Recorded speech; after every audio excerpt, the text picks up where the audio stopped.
Some of the people who invite us to these meetings tell us, if you don't come, there will be consequences. So all of us are forced to go to a meeting that has no meaningful outcome because of blackmail. This is not right, good people. You know, this is not okay. You know? So what am I saying? For example, let me give you another example. We have been to US Africa. We have been to some other engagement with other countries. Now we have been invited for Russia-Africa Summit. We have made a decision, very respectfully as heads of state in Africa, that any engagement with other partners must be an engagement of equals. And for it to be meaningful, if we are going to meet the president of a country, we have organized ourselves that the Troika is going to represent Africa. The chair, the current chair, the past chair, the chair that is coming, and the heads of our regional economic commissions, about 6, 7 people. But what happens? Continuously, when others want to engage with us, they don't want to deal with the Troika. They want to invite 50 heads of state. So we go to a meeting, just explain to me what kind of outcome you expect where 50 heads of state are sitting. Everybody is asked to speak to 1.5 minutes. You speak to for 1.5 minutes. What kind of engagement are you going to get? You're going to get nothing, right? The best that you get is photographs.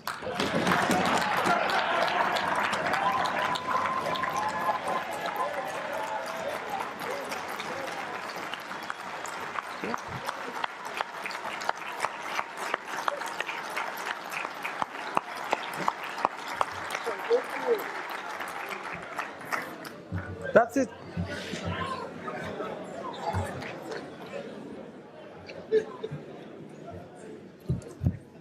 Precisely.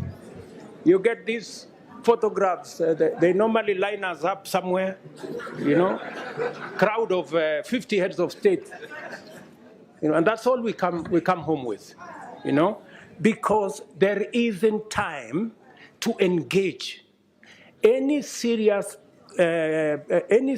country that wants to engage with Africa, yeah, must respect first our architecture. If we have said we are going to be represented by the Troika, why are you inviting 50 people unless you want to sabotage the whole discussion?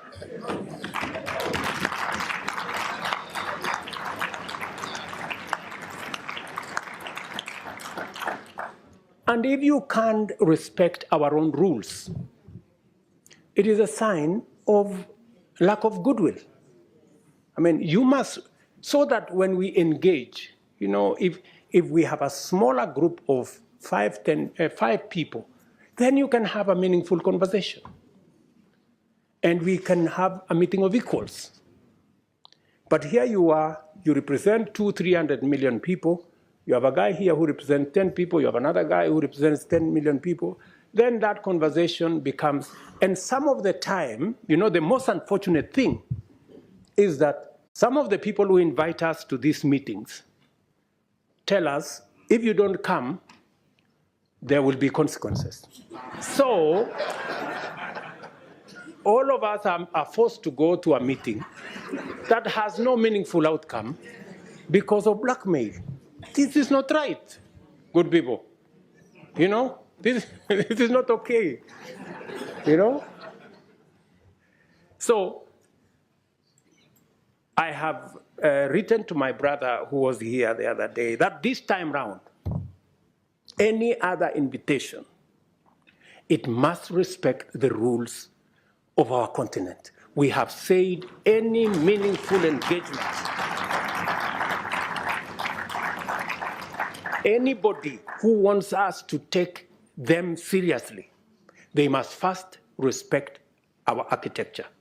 If they want a fruitful engagement, they should engage our continent in a manner that we can effectively represent our people and we can effectively discharge our mandate and articulate our issues, not in a crowd. We want to be effective. We want to engage, you know? So if you are one head of state and you want to engage all these people, surely, are you sincere, you know, in engaging in a crowd? Because some of these good people, they want to avoid any commitments, you know? They want to avoid any meaningful engagement. They just want a baraza and okay, pictures, and then we go. Dinner, and then, I mean, good people, we have food in our countries, at least. We can eat at home.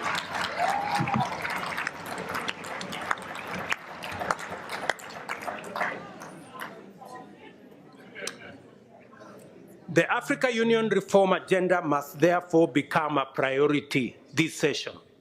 And you must, members of parliament, you must interrogate and conduct the process to ensure that structurally the roles of the Bureau, Summit, committees, regional caucuses, Secretariat, and Commission are rationalized to give Africa a fit-for-purpose continental governing body worth its name.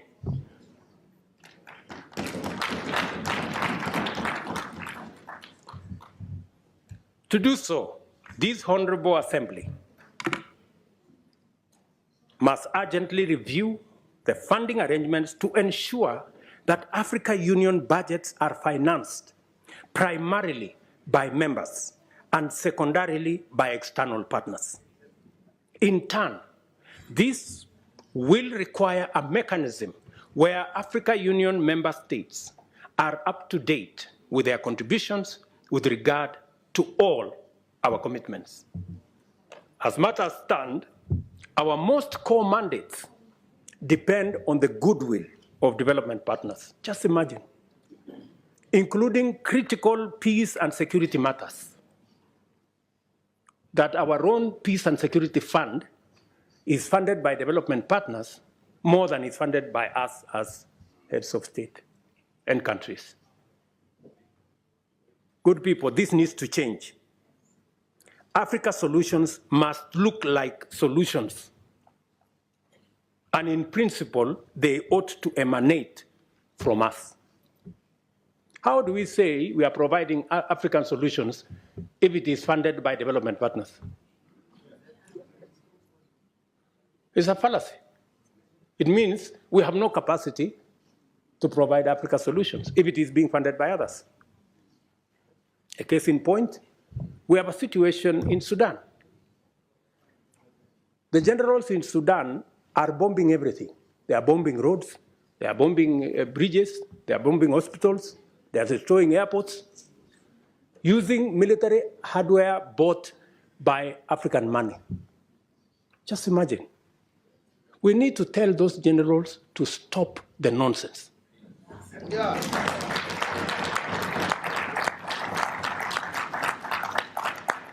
Military capacity is for fighting criminals and terrorists. It is not for fighting children and women and destroying our own infrastructure.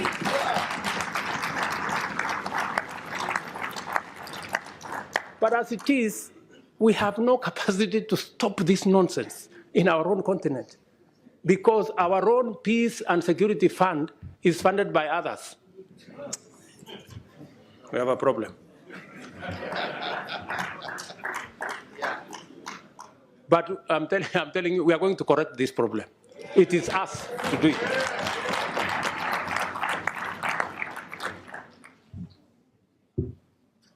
Let me also tell you that I think we're going to have a new, and we need your help. You know, we need your support. You must take up your role. You know, you must take up your role and make sure that our executive the people running the Africa Union are held to account.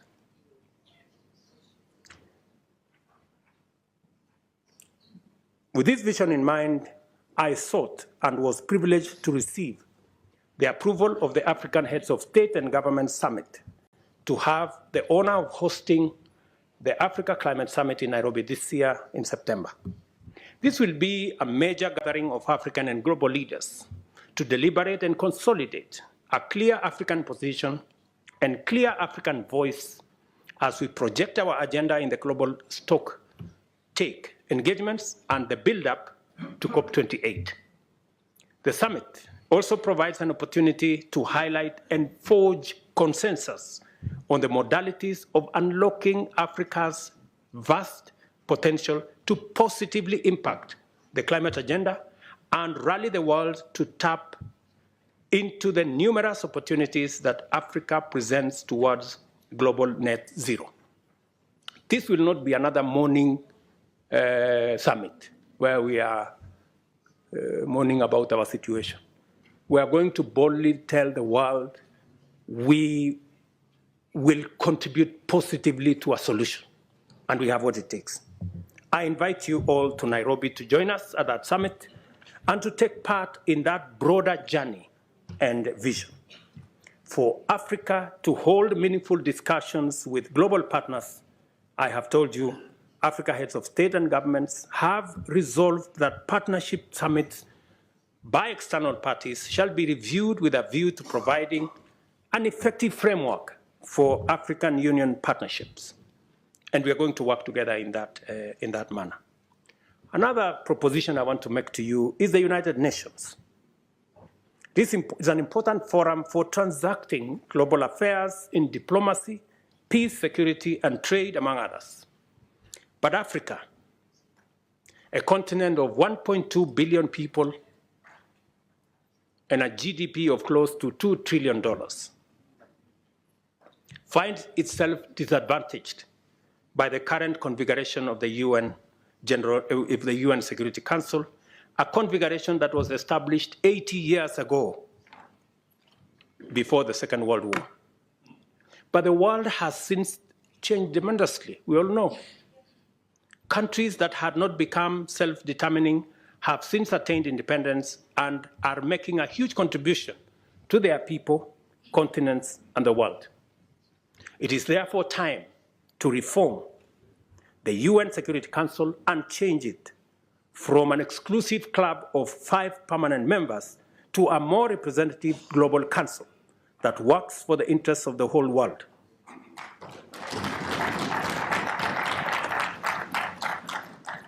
We have said Africa must have, at the minimum, 2 permanent seats at the Security Council. And by the way, we are being very modest. Yeah, we are being very modest because we are understanding. We must therefore work together to make our continent prosperous, for that is what it deserves, and our people now and generations to come, and improve our relations with global business and global investments. One final thing that I know many of you have talked about Paris. Yes, we will be going to Paris because we want to occupy every space. We are going to be consistent. We are going to be coherent. We are going to be audible until there is no place to hide.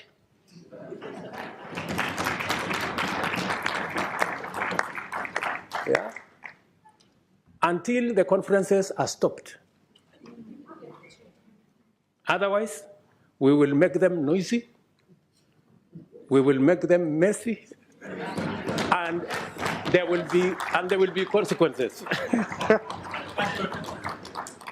If we are not heard, we are refusing to stay on the margins anymore. Yeah? We want to be at the table. Because we are told the risk of not being at the table is that you could be in the menu.